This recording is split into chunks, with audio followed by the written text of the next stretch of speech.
is a production of DallasCowboys.com and the Dallas Cowboys Football Club. How about them Cowboys?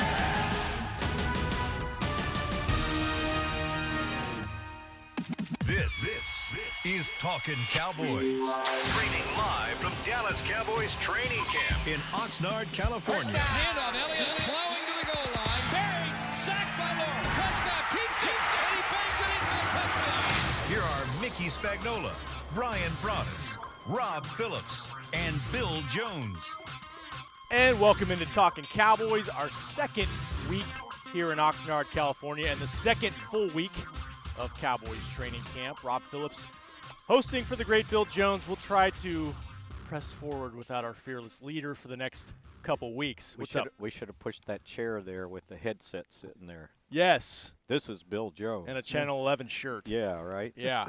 Bill is headed back to Dallas. Did a great job hosting our broadcast of the Blue-White Scrimmage yesterday, Sunday afternoon. Cowboys, kind of the Super Bowl of Oxnard. The biggest on-field attraction, I think. A little bit of tackling, a little bit of live contact stuff.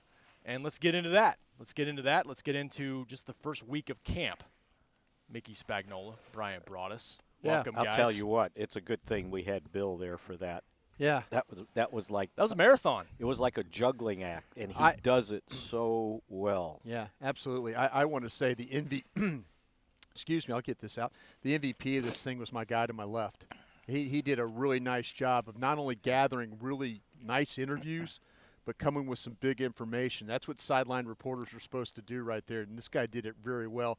I really appreciate the efforts of everybody on that, and appreciate everybody out there that watched. You know, it's kind of it's a practice until you get to the end, and then once you get to the end, now it's like you've had dessert after you've had the prime rib. You know, you're kind of like, okay.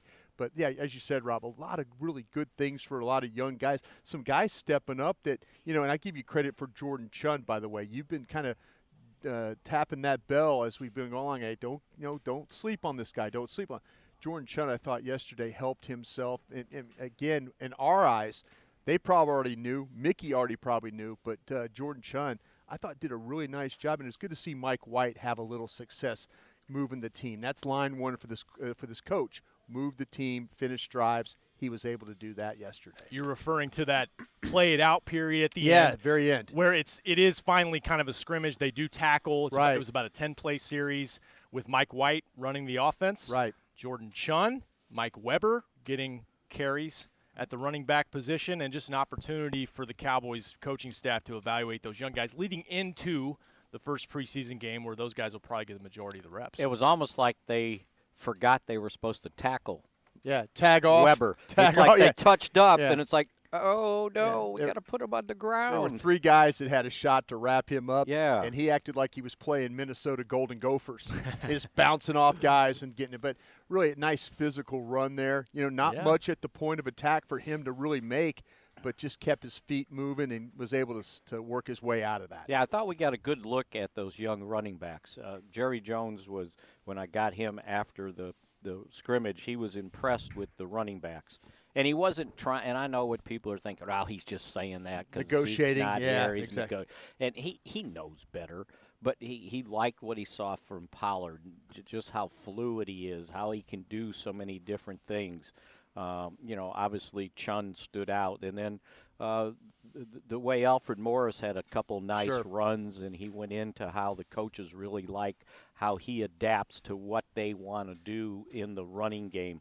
And, again, he wasn't sitting here, okay, we got Alfred Morris, Zeke, you better show up. That's not what he was doing. No threats there. And then he mentioned Weber, too. So, yeah, I thought the young running backs did a nice job. The young quarterbacks continue to improve, I think, as the training camp goes around.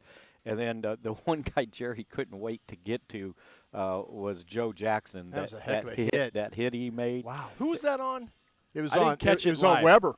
On Weber. It was on Weber. Weber. They're going to throw a screen. Right. The screen gets set up nicely coming out the gate. Kellen Moore's like, okay, we're going to start this scrimmage. We're not going to run 37 or 38 off the edge. No, we're going to sit there and throw you a screen. Yeah. They get it set up, and it looked like to me Weber was like, I'm going, clear baby. sailing. We get blockers, got blockers out in front. And all of a sudden, here comes this 285-pound man on a 15-yard run like he's Xavier Woods playing in the middle of the field. It just, I think when Weber got up, he kind of adjusted his face mask, his helmet, like, okay, who just hit me? But this is practice, yeah, right? They did. Yeah. And he just came out of nowhere. But they said, I'm trying to remember who told me. I think it was Jason. He said that's what or maybe it was Jerry, one of the two. Sorry.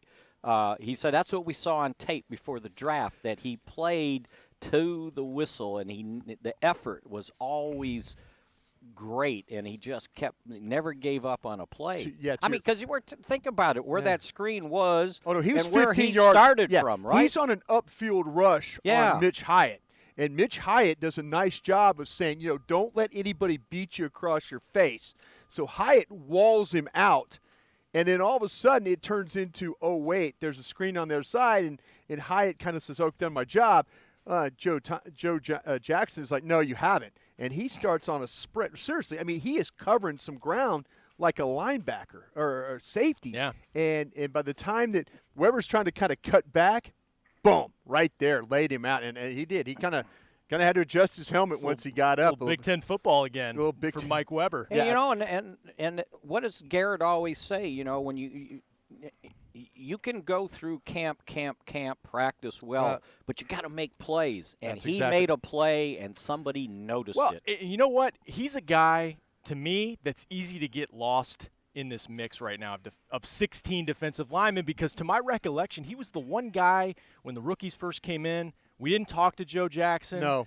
And they've got so many young guys in that group. Right. It's hard to really siphon through all of them, right, and figure out who's ahead of who in this first through third string right now. But that's a type of thing that kind of separates yourself a little bit. When he puts the pads on, boy, he looks the part. He's 285, like square. You said. Gosh, he's square. And Marinelli, and we mentioned this before on Talking Cowboys. Marinelli told me, he goes, and at times I see the possibility of moving him inside. Go. That should be the point right there, is because when we get into these preseason games and we're trying like heck to get through it, and it's final drives, and maybe somebody's trying to win the game on you, you're playing defense. There's going to have to be a rotation of guys, because the starters, as we all know, don't play. It's going to be guys like Joe Jackson and Dorrance Armstrong and those guys trying to kill a game at the end to get off the field. And the fact that he can maybe play, we haven't seen him play the three technique or the under tackle, but like Mickey says, good nugget from him, Rod Marinelli. Rod Marinelli again thought he was shocked that he was still on the board when they got picked. That's one of the first things.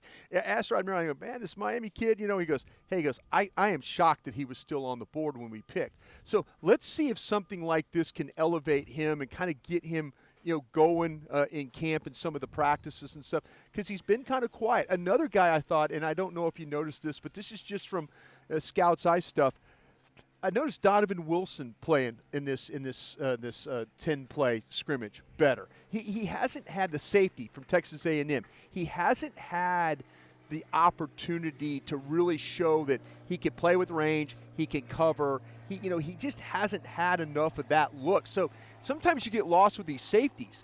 You're saying, we're all noticing Xavier Woods. Yeah. We're all noticing Jeff Heath or Kayvon Frazier or Thompson. We're noticing those guys. But we're not, you're not seeing, people are asking about Don Wilson, but he got an opportunity. There were 2 or 3 times. I'll tell you one time, and this is impressive on his part. They were in a situation where the ball is going to go to the outside. They're going to run Chun to the outside, and all of a sudden he's having to play the point of attack because he's the down safety. So now he's taking on Mitch Hyatt at the point of attack, keeping his outside arm free in order to leverage to get Nate Hall, inside so he can make the tackle. But he comes off to help in the tackle. And then he makes a tackle on his own in space. Those are the kinds of things that you need to show. That kind of gives me, it's like, oh, there's Donovan Wilson. That's what he looks like. Oh, I saw that at Texas A&M. It kind of reminds you that these guys are out here trying to make this team. And like Mickey said, those are types of plays that the coaches put in their mind and say, okay, maybe he could do this at San Francisco. Maybe he could do this against the Rams. Those kinds of things. And did I hear you say Xavier Woods? Yeah. Everybody hear that? Yeah. All right, he's a safety, right? And he's playing awfully well here. Yeah, he sure is. Interception number 3. And he's of not camp. making $13 million a year. Oh, yes. It always goes back to that, doesn't it? I just couldn't You help got to it. spin. Hey, look, and you know what? Mickey saw an opportunity to kick me while I was down. No, but that's that's actually Not you. Everybody else that wanted Earl Thomas. Oh, trust me, Mickey. I'm all about the players. You don't have to apologize to me. That's actually a well-timed point on 2 fronts because, number one, he's making plays out here. Right. He is obviously – he's showing some ball hawking, center fielding type stuff out here. Positioning. Yes. Yeah. Now, he benefited on that interception yesterday. He benefited from a great play on the ball by Cheeto. Right. Deflecting that pass, and Dak trying to fit in a tight throw down the seam to Jason it's been tough. Witten. Been tough. Yeah. Yeah. And coming up with that deflection for an interception. To your point, though, so much discussion in camp about money, finances, how you going to sign all these guys to long-term deals. That's why you are judicious with who you spend money on in free agency. That's fair. Because you got to re-sign Dak Prescott, Amari Cooper, and maybe at some point you re-sign Ezekiel Elliott.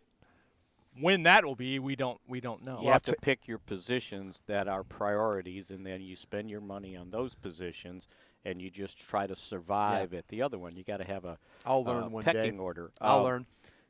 Well, you love the player. I love the player. But On Weber's bounce-out touchdown, I think Gary Brown almost pulled a hamstring. Oh, yeah. Because he went running after him, and everybody else saw what happened. And when he came coming back on the sideline, Gary Brown, everybody was giving him grief. It's like, oh, Coach, did you think you were young again or something? Because he started pulling Gary up. Brown is fun to watch during practice because he sits right behind the line, and when the ball, when they hand off, and it, especially with Zeke, and it opens up, his hands immediately go up for touchdown. I mean, you'll see him. It's like the play hasn't even really fit, and he's got his hands up. He's got it. He knows what's going to happen right there. But yeah, really nice job by all those running backs. Rob, can I go? Mickey had a great point about, and I don't know if you want to save that point or not, but since we're talking about Zeke a little bit. No, we can go to Zeke, sure. Yeah, I'm sorry, I don't mean to hijack what you're doing right there.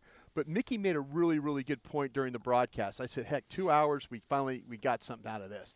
But the August 6th date that people have been kind of pushing out there and saying, okay, Zeke's not going to miss this date. Which is tomorrow, but by the way. you talk to some people in high places that can explain that Yeah, better. and I just had a question because I think we just assume we've read it, right? And I was right in there with it. Yeah. I thought, okay, August That's a rule. 6th. That's a rule. And I said, well, you know what? We're getting close to it. Let me clarify this just to make sure we're right. And then I was told, no, you're not right. That because Zeke has a 5th year, they picked up his 5th year option, then that rule doesn't apply. And what they were trying to do with the CBA when they came up with this idea of 4-year contracts for guys, for first rounders, and then a 5th year option, if you didn't pick up that 5th year option, they didn't want guys going into their 4th year saying, oh, I'm in a precarious situation. I'm just going to hold out and try to get a contract. Right. And so they basically said, okay, you can do that, but if you do it past August 6th, then you're still in your 4th year. Right. But because the Cowboys picked up his 5th year, this doesn't apply. There you go. And then, and then even anyway, they're going to get this done. Sure. And so it wouldn't matter because he would never be going into the final year of his contract. But it was good to hear, and all I did was ask the question. Yeah. It wasn't like, some intrepid reporting, but sometimes you just got to ask a question and never know what the answer is going to be. You got a good answer. And the answer was, this doesn't apply to Zeke because he has a 5th season. Because they've already accepted the 5th year tender for him. Yeah. That now all bets are off of him about an August 6th date. It sounds like it has to be guys going into their last year. There you go. That's great right there. It is. But honestly, I don't think he would have ever cared about it anyway because not only is it 2 years left on the deal, there's always the option the Cowboys could franchise him in the future. I'm just thinking hypothetically and just kick the can way down the road. So would he really care about an accrued season when he's looking for a new deal anyway? When have I never got this done? Yeah, that's a direct quote. That is a direct quote from Jerry on, was it Saturday when he said it? Yeah. You spoke to him for a long time, one-on-one yesterday. They That's told what I'm me saying. they told me we had a lot of time to kill. We did have a lot of time Mickey to did. kill. He went on the power play, and he got a couple You of know goals. what? You know I sat down with you and Bill Mouse and me. We got 45 minutes left in the show, and practice is over. You know what it reminded Mickey me? killed 40. It reminded me of back, I believe it was 2002. The Cowboys did a scrimmage with the Texans. Yeah. And we did it at old Robertson Stadium. Oh, yeah. in It was a Houston. night game. It was a night game, and Yeah. we finished the scrimmage. They cut something out, and the broadcast, if I remember correctly, we were supposed to go to 10, and the scrimmage finished at about 9:10. Yeah, it was we short. had 50 minutes to kill. It was right? short. And I'm supposed to go down on the sideline after we finish the broadcast, or the scrimmage part of it, and do interviews. And they told me, we got 50 minutes to kill. See if you can get Jerry. So I get Jerry, and I told him, we have 50 minutes That's all the to boss kill need to hear. here. I said, can you just stay with me as long as you can? Oh, yeah. So I basically had my hand around his waist almost. And I said, when I let go, that means you can go, but you got to stay with me. And God bless him. He talked and talked, and then he brought in Bob McNair. Oh, the owner of the Texans. Owner of the Texans, right? And we killed some time Yeah. now. So this reminded, when they told me we had all this time, I said, well, I'm going to milk it. And then out of the corner of my eye, I could see people start getting close, and I said, oh, yeah, they're interested in my interview. And then I realized they were waiting to talk to him. Talk to Jerry. And I got done, and somebody said, could you have asked him another question? I said, hey, wait your turn. Yeah. Well, peeling back the curtain, I had Chris Richard sit in my chair for a few minutes to take over Yeah. after you got Right? making a point. If I ever got done. Okay, let me tell you this, though. I was over where this is what really peeling back the curtain. Our blue marker on the board's Yeah, out. yeah. I went and got a new one. Ran into Chris Richard. He says, hey. He goes, I'm sorry I had to go on you there. And I said, he apologized to us. He did. Chris apologized to us, and he sat there the whole time and watched the interview. He sat there. We watched the whole with a thing. headset Jerry? on. With 15 Jerry, minutes. watched the whole thing, and then he finally looked at us. He goes, I got to go watch He tape." turned to me and looked, pointed at his watch. I got to get out of here, guys. So sorry. But he you never came made up it today to TV. and apologized. He said, hey, can we do it another time, though? Can we do it? I said, Coach, anytime We you want love to talk, Chris Richard. we'll love to talk We to you. should have Yeah. got him today. Yeah. Yeah. But I'll have to say something to him. Sorry I talked you out of Yeah. your interview. He was interested. He was listening to you. He was just like everyone else.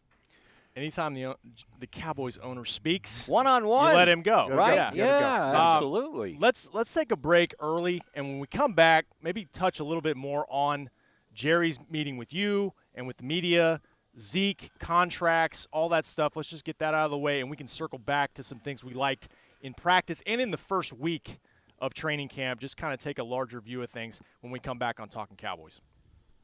Essilor has been helping Cowboys fans see better since 1972 so they don't miss a moment on the field. Get glasses with Essilor's best vision, clarity, and protection with the Essilor Ultimate Lens Package. 3 innovative technologies in one lens. For a limited time, you can double your lenses for free when you purchase the Essilor Ultimate Lens Package and get a second pair of frames. Find a participating eye care professional and details by visiting EssilorUSA.com. That's EssilorUSA.com.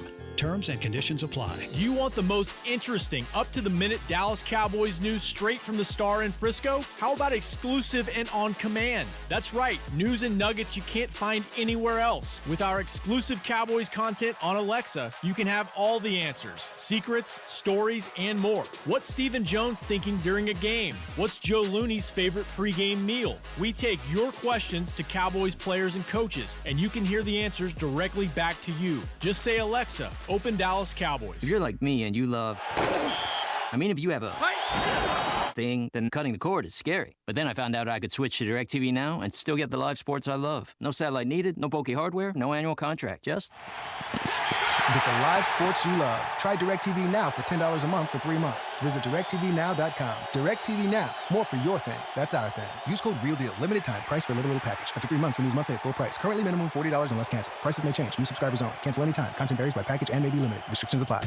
A man's Stetson doesn't just protect him from life's elements. It projects an unstoppable and legendary spirit, just like the men wearing silver and navy on the field every Sunday.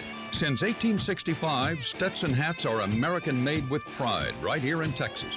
They are still the official crown of all self-respecting Cowboys. And Stetson is proud to be on the field with America's team. Find Stetson hats in the Pro Shop or at Stetson.com today. Dr. Pepper is the one you crave. But how do you explain that craving? Imagine being shipwrecked on a desert island, alone.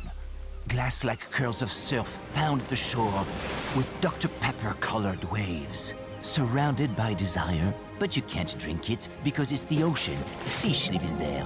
The only thing you want is Dr. Pepper, and you can't have it. Now that is a Dr. Pepper craving. Dr. Pepper, the one you crave. Back to Talkin' Cowboys. Welcome back to Talkin' Cowboys. By the way, if you want to rewatch or if you haven't seen the Blue-White Scrimmage from Sunday, it's archived on DallasCowboys.com. Yeah, please check it out. Mobile app, connected TV app, or YouTube. So go check it out. Brian, are you checking in on Periscope for us today? I am checking on Periscope. What you got? Yeah, and it's just it's one of those things. It's a question here, and so I'm going to do my best to get it answered the right way. But Mickey's already said he thinks that the Zeke thing will take care of itself. But just they want to know. Mike, I think it's Mr. K wants to know, in a doomsday scenario, as it stands currently, who would get the bulk of the carries in Week 1? Again, he's saying a doomsday situation. He's not there for Week 1. Yeah, he's not there in Week 1. Is there any thoughts on? Do you think that they would go with what they know? I mean, we've started to see, even with some of the team period yesterday, we started to see Pollard get carries ahead of Jackson. Jackson was first team yesterday, followed by Pollard and Alfred third team. Right. But do you think the coaches would go back to what they know with like an Alfred Morris because we've accused them of that before. I have at least. I think it might come down to more than just running the football. How comfortable, because I don't know if we talk enough about Zeke as a pass protector and knowing what to do on the blitz and things like that. Would they be comfortable enough with Tony Pollard after a month to do all of those things, or would you have to go with the vet just for some of the other assignments besides just running the football? If you know coaches, if they err on the side of who do I trust, and you haven't seen anything from any of these other running backs. So to me, it's Alfred Morris with Pollard kind of being spoon-fed. Okay, let's put him in this situation. Let's put him in that situation. Let's not overexpose him for his inexperience, but he can help us.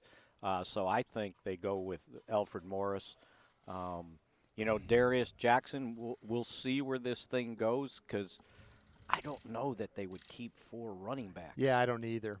And whoever is the third running back, since Morris doesn't play special teams, that third guy's going to have to play special teams, meaning go downfield and make tackles. And and if you notice how they're using Pollard, he's in on the special teams, on the punt team, on the punt coverage team. Steven Jones said the other day we got to be mindful of not overworking him. Yeah. Because we used him in so many spots. And returns, he could do returns on the kickoff. I'm not sure he's a punt return guy, but he get kickoff returns for sure. And then, Jordan Chuns, as Brian said at the top of the show, he's showing up and he'll play special teams. He can do different things. That field's going to get narrowed down. It'll be interesting. But I still think it's Morris if Zeke's not here. Yeah, I was going to ask you here. Another question was, and I think we've talked about this, but I'll try and get this question answered. Any way all 3 quarterbacks make the 53-man roster? I think it's possible. I wouldn't rule it out, but we're talking about so many other positions in terms of how many do you keep at running back, tight end, wide receiver? Do you keep 6 wide receivers? Defensive linemen, offensive linemen. Yeah. It's such a deep roster that you kind of just have this feeling that Cooper Rush or Mike White, one of the two, really need to emerge here. But, if Cooper Rush they're comfortable with him as the number 2 and they feel like maybe they can't try to risk a Mike White through waivers or something like that, maybe you try to keep all 3 and you keep developing both of them. This is the camp. The guy that I kind of feel like is the 53rd guy, and I know he was going to make the team anyway, but I feel like that maybe he's not going to help you this year, is Connor Mcgovern. I'm kind of getting that vibe about Connor Mcgovern as being a guy that was always going to be inactive, You know, this would have been a perfect time for a guy like Connor Mcgovern to shine. You know, you're limited at guard. Okay, wait, he could play a little center too. Okay, you know, you could kind of do some things. I just think it was with him getting hurt in the OTAs, it just killed any kind of momentum that you maybe had for him, because he could take every single rep out here. Yeah. And you could learn a lot about him going up against a human log and trying to handle those inside guys here. And by the way, it's a pectoral strain right. for the third-round pick. Just not strong enough, right? Is there a set timetable for him? No, I have not heard a timetable. And you know what? More and more this prolongs. Maybe they put him on IR. Yeah. If they don't think, you know, if he's no more than the 53rd, yeah, he's not ready to go, then what do you get? 9 weeks before you're eligible to come off? Right. So, because they did that with one of the young guys, was it Chris Covington last year? Or who was it? They put on, and then they brought him back. It was one of the young guys. One of the linebackers, yeah. Yeah. And so maybe they do that with him to protect his rights, but not have him lose the entire rookie season. See, that's, to me, I just wish he could participate. I felt like that he could have really kind of. He'd be out there right now. He would absolutely be out there right now playing, and then he would be getting good work with the ones probably. That opportunity. It's a shame that's gone by the wayside right now. That's with him. That's a good point. With Zach Martin being out right now, that could have been Connor Mcgovern kind of mixing in a little bit in there, just while Zach's out. But now it's Suafilo. Yeah. See, I had Suafilo as one of those bubble veteran cut guys. Right. There's probably everybody was asking about Austin and Aloka and those veteran guys that you might think, you know what, they got too many young players. They've got too many young players to keep a veteran guy, even at good money. But now it's like, well, Suafilo, he lined up and played for you a lot of snaps last year. And are you going to, could you use Joe Looney? I mean, we've started to finally see Joe Looney play guard. He didn't play guard all last year. I mean, he was a center for you. So Redmond, those guys, it would nice to see if McGovern could have been a better Redmond. A better, even though he's a rookie, that he's still like, oh, well, he's playing better. This, pass blocking's good, the run blocking's good. Redmond gives you what he can. But this is a kid that they had a second-round grade on. Absolutely, honestly, they really liked Redmond. Yeah. No. Oh, sorry. No, I got drawn. You got me. I got drawn off sides too. People are on Periscope are asking about what you've seen from Lyle Collins. And I know we all, me. I'm not shouldn't say you guys, but me. Kind of feel like that this is Lyle Collins' last year because of having to sign everybody kind of a thing. I'm just putting it out there. But is there anything you noticed about Lyle Collins' game that has been different going in now his third year as a starter, right? He looks, to me, more comfortable at right tackle than I've seen him. I thought he was moving better with his feet. He wasn't overextending himself. Because he would get beat sometimes with the guy spinning inside. He'd get off balance. And so maybe because I haven't noticed him messing up, right, that maybe he's playing better. He looks more comfortable. Now, yeah. I don't know, maybe. And even with Zach out, I think he's held his own on the outside without Martin next to him. Suafilo's kind of taken that spot. Mm-hmm. And then when they go to when they have to go to the second team, Brian mentioned it, Redmond has been playing guard. Right. And then when they went to third, Looney came back in and played some guard. Absolutely. And so they, it never fails. You cut a guy, Larry the guy Allen gets hurt, and then you get an injury, right? And now it's like, we need a guard. So, but Redmond's showing him maybe he can be that swing guy. Looney can be the swing guy. Because I don't think they have another true guard on this team. It's funny. Unless I'm forgetting somebody. No, they tried to claim a guy the other day off waivers. Were awarded the claim, and the guy said, no, I'm done. I don't want to play anymore. Yeah. So, I mean, that just shows you what kind of luck they've had at that position. And maybe I still think they have an extra spot, don't they? Aren't they at 89 right now? They haven't filled it yet. Yeah. No. They haven't filled Larry Allen's spot. Right. And Stephen Jones said, like you said, Mick, they're looking for help at guard. Corner's another spot. Right. Cornerback was another area. Because Chris Westry hasn't been practicing. C.J. I Goodwin, know the guy. and, of course, Byron and Jones. I forgot. Wickman got hurt. Yeah. And I was told he's probably out a month. Yeah. So he's due Wickman for wasn't an terrible settlement. See, Wickman wasn't terrible because his situation was you could play him in the preseason game and he's going to be okay. That's the whole thing. I said it on the broadcast yesterday, and it's just my experience. I want the best offensive line I could have. If it's veteran guys, I need them in the game because I'm trying to evaluate quarterbacks. I'm trying to evaluate runners. I'm trying to evaluate receivers. I don't need a bunch of 3-and-outs during a game. I just don't need that. Because of your offensive line. Because your offensive line can't protect, and then all of a sudden the quarterback's in a lot of 2nd and 12s, and then he's in a 3rd and 12. I don't need that. I need the offense to move so that these quarterbacks can get some confidence, and then they can also evaluate everybody else involved. And it's going to be really important, speaking of that, when they go to that second line, so you got Fleming at left tackle. Right. The right tackle's problematic. That's the question on Periscope. Who is the backup right tackle? Right now it would be – because, they've moved Brandon Knight. They've moved him to guard. Inside. It's Fleming at both spots. Well, it's Cameron Fleming at both spots. But is it Hyatt? It's Hyatt or Campos. Campos to me – as much as they've kept Campos around, offensive linemen tend to be guys that until they learn how to hold, trip, and clip are just kind of just trying to feel their way through. Campos, to me, I don't see from 1 year of training camp to this year any more strength, any more power, any more real quality technique. I see a guy that's athletic, but I don't see somebody that could really sit down and kind of wall people off or get up on the second level and get a block and all. I've had a real problem with him. And watching him in the one-on-ones, he's struggled with speed rushers around the edge. Feet. He's had trouble with his feet. Jalen Jelks. Yeah. Well, you know what? Hyatt struggled with it too. Yeah. There's a reason why Hyatt didn't get drafted, right? You're a guy absolutely that right. started 4 years at Clemson. Yeah. Sometimes he has trouble with that speed to the outside too. Yeah. So.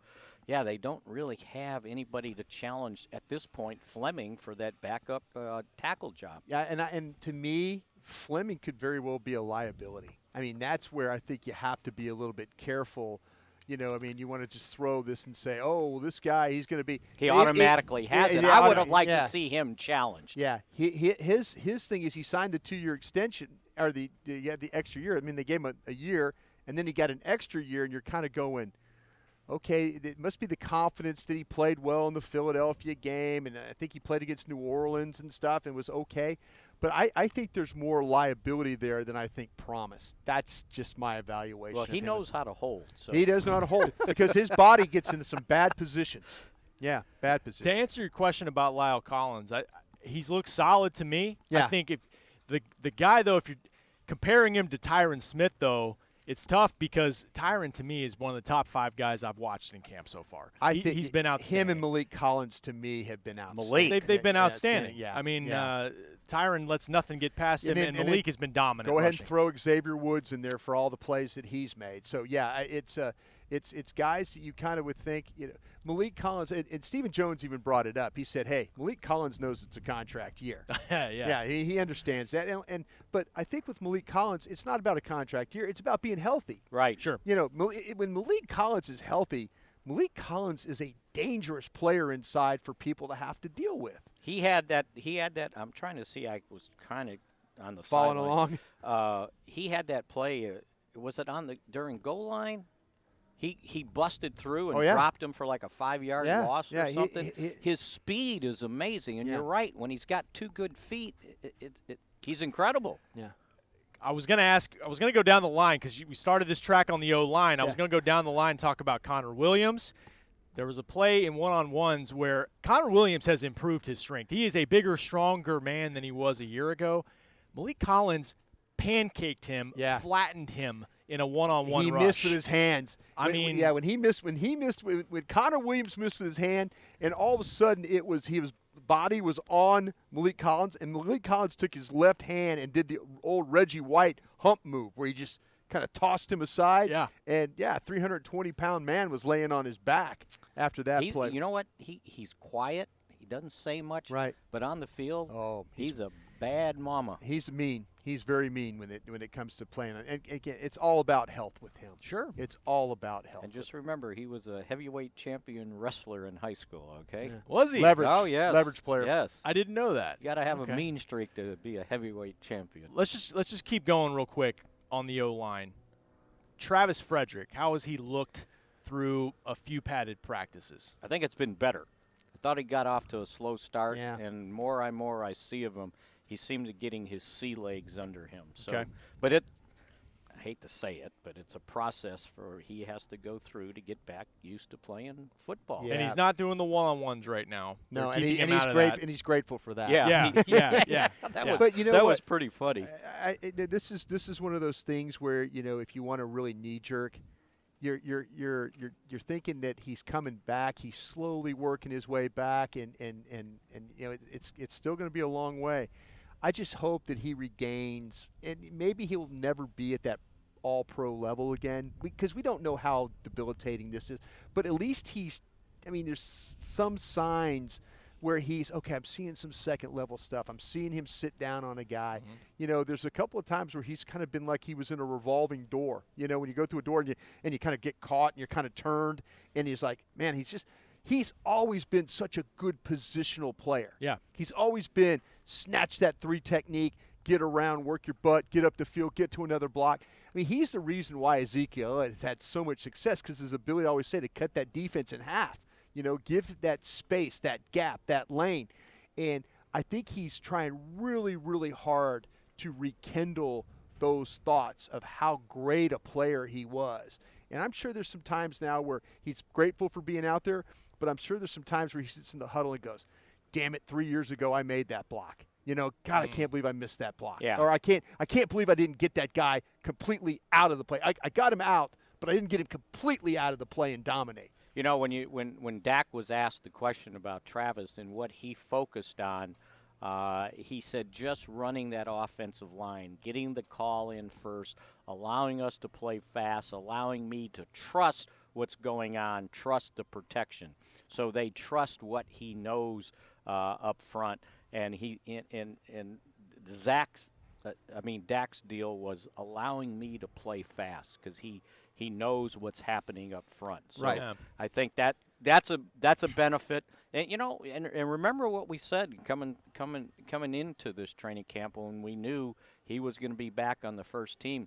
If he can get back to 80% of what he was initially, 80% of all pro would be great. Right? And, and you don't always have to have an all pro center, but you have to have a smart one that knows what's going on. The brain and the mental capacity of him will never change. I worry a little bit about that physical that we've seen from that he is so good at blocking, just positioning and being in the right spot.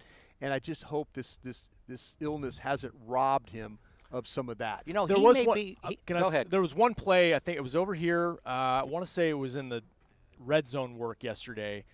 He got out in space, pulled out in space, helped create space for Darius Jackson on a swing pass, and I was like, okay, that's good movement. That's good. He's getting out, and that's something he can do. That's all these linemen do really well with his feet, and I thought that was impressive watching him do that. See, he's kind of in a catch-22 situation because you don't want to overwork him, right? Right.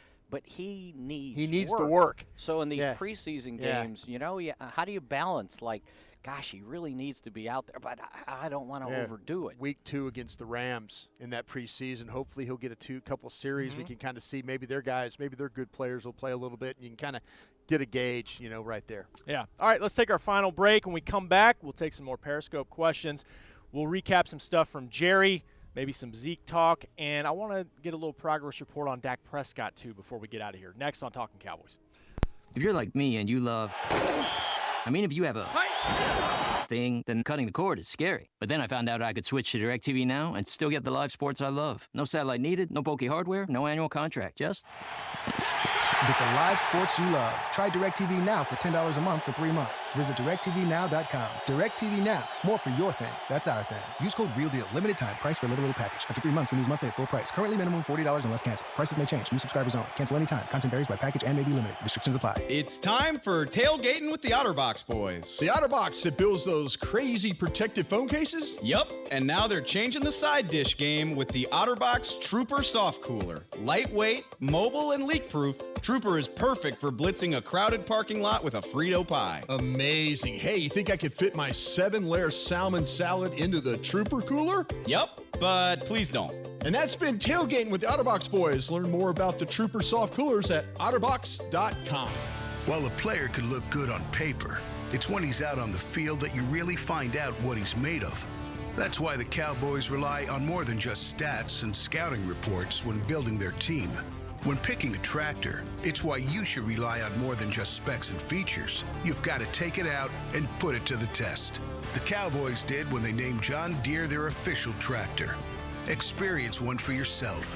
Visit myjohndeeredealer.com/football. It can be hard to find the right resource for learning about important financial matters. You search how to build savings, you end up reading about the one weird ingredient from supermarkets that can make you taller. That's why Bank of America built BetterMoneyHabits.com, a safe little corner of the internet for answering your financial questions. Full of simple videos and tips, Better Money Habits can show you how to make the most of your money without resorting to random searches that always seem to lead to unbelievable photos of childhood stars grown up. To learn more, visit BetterMoneyHabits.com.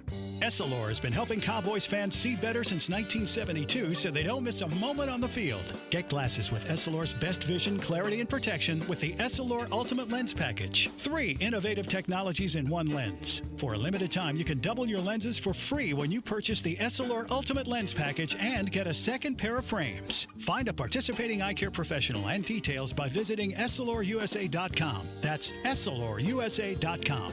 Terms and conditions apply. Back to Talkin' Cowboys. Hey, you guys, you want to use what the pros use? And I'm sure you do. Jack Black is the official men's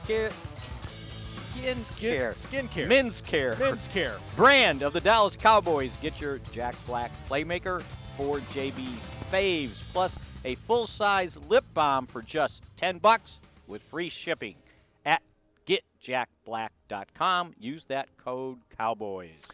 Thank you very much, Mickey. Welcome back to Talking Cowboys. We've got about 20 minutes left in the show on a Monday.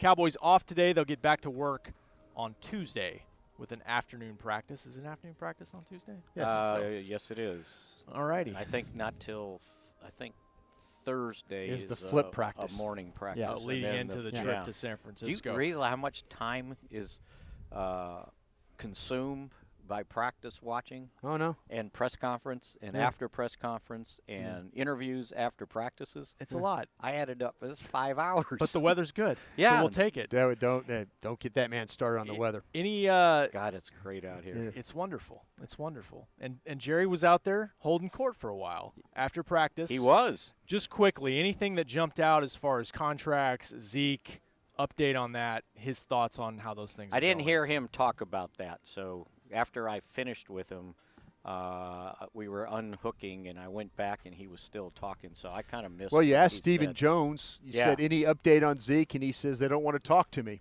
Yeah. So that kind of tells you all you need to know what's going on with Zeke. But I didn't know what Jerry had to say if he said any more, because I don't know what else he could have said after when he got cornered on Saturday. He doesn't seem concerned about it. Yeah.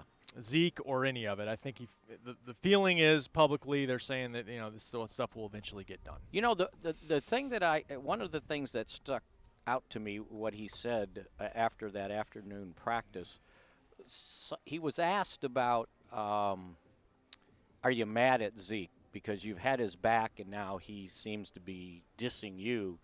And Jerry said, he goes, and I've learned this. He goes, no matter what kind of relation and I'm paraphrasing, what kind of relationship you have with this player, he said at some point you're going to have a divergence.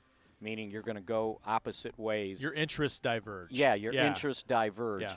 And he goes, and what you have to do is you sit down afterwards, you reconcile, and he said, I've learned patience. Yeah. Because he didn't have patience, I'll guarantee you that, at the beginning, especially that first year when he was trying to get Emmitt Smith and Alexander Wright signed, and they both missed the entire training camp, his first training camp, and those two guys weren't signed.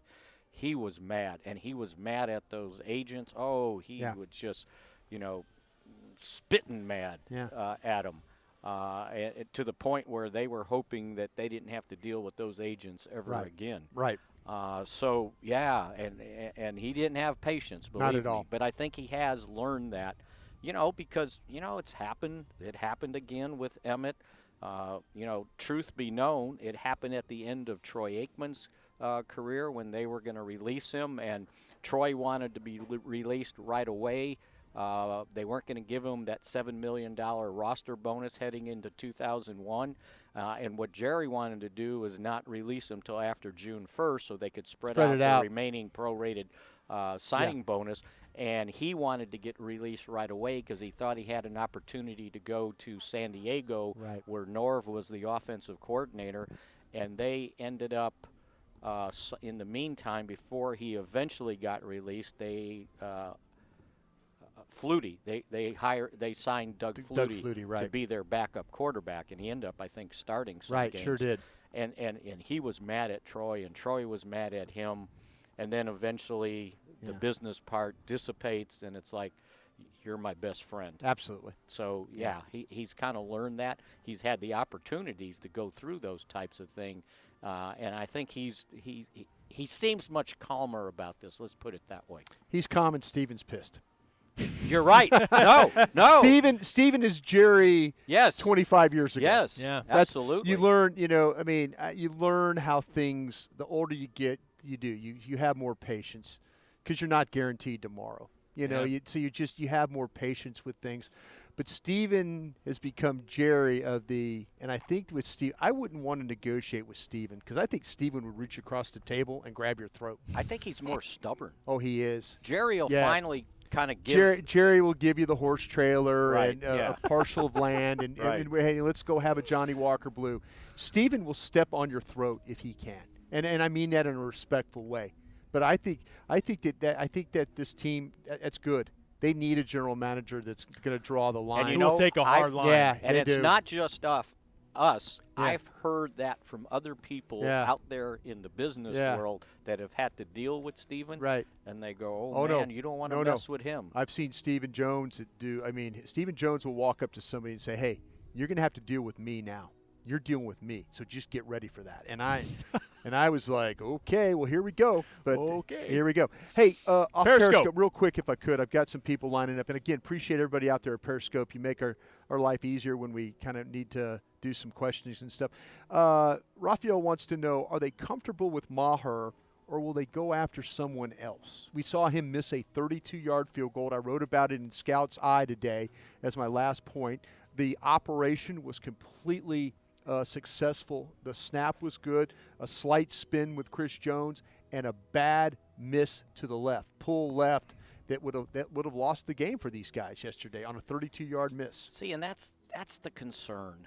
The Saturday practice, he was 6 of 6 for the first time. Yes, he was. All the other times we've seen previous to that, it's 5 of 6. And so I started adding up like 4 or 5 of 6s. Right. And so it ends up being like 20 of 24. Is that what is my math? 5. Something like that. 5 of 6. So 4 times 4. That's 20 of 20. Yeah, it's journalism majors so at the table. Anyway, it comes to 80%, and that's what he was last year. He was about 83% last year. Yeah, and so it's like, well, do you want better than that? Did Dan Bailey spoil us? All those previous years. And then when they went back on Saturday and he kicked 6 and he made all 6, they didn't mess around with going 50 or 52. The majority of the kicks were from 42 to 48. because that's where he struggled That's last year. the interesting thing about him. When he kicked from 50-plus last year, he you was felt good. great about it. What you don't want it's and those you money can't kicks. have is missing 30-yard kicks. Yes. And so, but to answer that question, I mean, I'm not sure where you go. Well, I there's don't- always I don't a think group it's of kickers. Redfern. Well, there's always a group of Yeah, kickers but there's a out there reason that they're out have, there, that have though. kicked in the league. This is Redfern, by the way, is a punter. I mean, Yeah. he's punted in the league before. He's kind of a 50-50 punter. And he's handling. Yeah, that's a good point. He's handling both duties in camp. I mean, I think that's a little different than last year. Brett Maher was a kicker who was challenging Dan Bailey without us even realizing. Well, it. he didn't realize it. Yeah.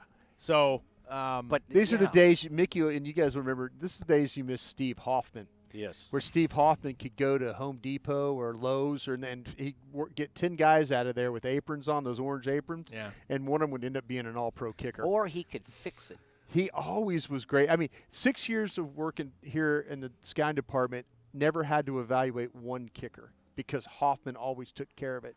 And that was an additional staff member, right? Like, He not was. every team had He's a a special coach. teams coach now. He's still a special teams coach. But, yeah, it's crazy to think of how great he was at going out and evaluating the Billy Cundivs and the Chris Bonios and those guys of the world. He'd go out there and find guys. It was amazing how we do that. But he also could help them with their technique. He was a kicking coach. Yep. And, and I agree with you. Jerry would – and he would tell those guys. Oh, no, it's like absolutely. if you become a free agent, you got to go. And then Jerry would say, okay, go find me another one. And Right. he would. Or if he had somebody that was struggling, he could help fix it. And he was a punter. He wasn't a place kicker. But now, it's like, why does this happen on a 32-yard kick? That's an extra point. Yeah, that's just not good. That's just not good. Hey, again, I hate to be hypothetical guy, but from what you've seen from the secondary, this is Mickey, you're going to hate this question. But I'll ask it anyway because we want to try and do this. If the secondary continues to play well, what we've seen in the preseason or in the camps, do you see a possibility of them using Byron Jones as a trade piece? No. No, I don't see that. Okay. I don't see that. I think they're going to look at it like this is just this is a cherry on top. Okay. Because just keep adding guys, keep you keep the position strong and all that. Best player in your secondary last year, and you're trying to go win a Super Bowl. I'm not going to subtract talent right now if I can, The For injuries, what? No, that's what I'm saying. If you for draft picks, I mean, are you trying to look at a player? exactly. But the caveat to this was if the secondary continues to play well. Well, and I said it on the TV show yesterday on the special that's the most impressive part about this team for me right now. Yeah. Is the way the secondary is just flying around. Right. Jordan Lewis, Anthony Brown, Cheeto, Xavier. I think and again, I don't know if this is a guy or a gal asking this question, but maybe they're thinking big picture that you can't sign Byron Jones. I shouldn't say he can't. I shouldn't say can't, but he would be. Seems like he is the odd man out right now. Would you try and get something for him? Trade while the stock's high. If everyone in the secondary was coming off a hip surgery, the stock is probably not as high as people okay. think. That's fine. That's right. Good. That's no. I and give me one. Whoa! He didn't like this question, Brian. Give he me didn't like it. Give me one injury. No, who's you're the next not, guy up? No. I always say that too. But, we agree. But about I that. understand the premise of the question because you're thinking, okay, if we can't, everybody wants Byron Jones playing right corner, but if you're getting production from your group and you know that you're not going to sign Byron Jones, who's the right corner? Anthony Brown. And you're not going to sign. They've been putting Jordan Lewis out there. They've kind of rotated. You want to go down that route? Sometimes you got to live in the now. I tell you what, though, Anthony Brown did start and he got replaced. You're not wrong about that. And then they've been switching almost every day on who's outside and who goes inside. And they'll tell you it's for versatility purposes. But again, sometimes you got to live in the now, not the future. And the future means a draft choice, and the draft choice is no sure deal. I agree. I'm trying to win the Super Bowl this year. I want Byron people Jones on my people are team. lining up with you right now, Mickey. They're lining up with you right now. And they always should line up. By the way, whoa! Whoa, that's not cocky. All right. By the way, Donovan Wilson's showing up too. Another young corner who's showing up. The ball's starting to find him. Yeah. Even if it's a tip. I thought he was a clapper. The guy makes plays. He does make plays. He does make plays. And you know what? Good for him because he's the hardest worker we know. I keep saying around this. The star. They told everybody else, hey, you could go home. You could go home for 5 weeks. Poor Donovan Wilson was showing up late and looking around like he was having lunch with us. That's what I was going to say. Tortilla soup at the Star. He was just eating lunch with us every day. And if he doesn't have anybody out there to practice with, he just practices his back pedal. That's all he does. And maybe it's paying off. Absolutely. And as Jason Garrett said, he's got length. His arms are long. And so he's not afraid. The prototype guy. Not afraid. Just go play. All right, I'm going to go for some soup, too, here in a minute. We got to get out of here. Yeah, it's almost lunchtime on Dallas time anyway. Thanks for everybody for joining us. We didn't really talk Dak Prescott Let's do today. that tomorrow. Let's do that tomorrow. Let's do a progress report on Dak and some other guys, a little stock watch maybe. Yeah. Let's do that. Thanks to Caden and Will for producing. Thanks to Mick and Brian. We'll see you guys on Tuesday on Talkin' Cowboys. Take care. This has been a production of DallasCowboys.com and the Dallas Cowboys Football Club. How about this, Cowboys?